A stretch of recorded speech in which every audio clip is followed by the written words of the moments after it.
Hello viewers, இன்றைக்கி நம்ம எதை பற்றி பார்க்க போகிறோம் அப்படின்னா, கலைஞர் மகளிர் உரிமை திட்டத்துக்கான ஒரு இன்ஃபர்மேஷனை தான் நம்ம பார்க்க போகிறோம். அதாவது நவம்பர் மாதம் 15ஆம் தேதி வந்துட்டு உங்களுக்கு டெபாசிட் ஆகிருக்கும்.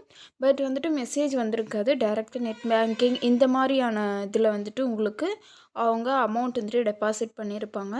ஸோ ஜிபே அல்லது பேங்க்கில் போய் நீங்கள் செக் பண்ணி பார்த்துக்கோங்க.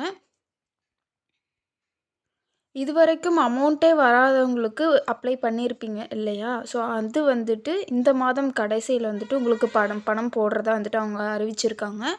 அதற்கான டாக்குமெண்ட் வெரிஃபிகேஷன்ஸ் இந்த வேலை தான் வந்துட்டு போயிட்டுருக்கு.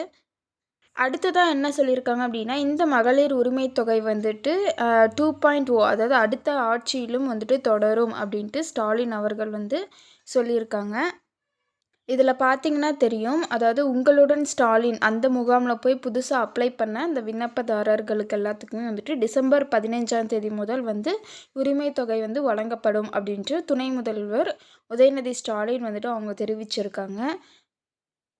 இதில மொத்தமா 28,00,000 பெண்கள் வந்துட்டு விண்ணப்பிச்சிருக்காங்க. ஸோ அவங்களுக்கு எல்லாத்துக்குமே வந்துட்டு இந்த டிசம்பர் மாதம் 15ஆம் தேதி வந்துட்டு உங்கள் பேங்க் அக்கௌண்ட்டில் ரூ. 1000 ஏறிடும் அப்படின்ட்டு அவங்க மென்ஷன் பண்ணியிருக்காங்க. யார் யாருக்கு எல்லாமே அமௌண்ட் ஏறுனுச்சு, ஏறல அப்படின்ட்டு மறக்காமல் கமெண்ட் பண்ணுங்கள். தேங்க்யூ.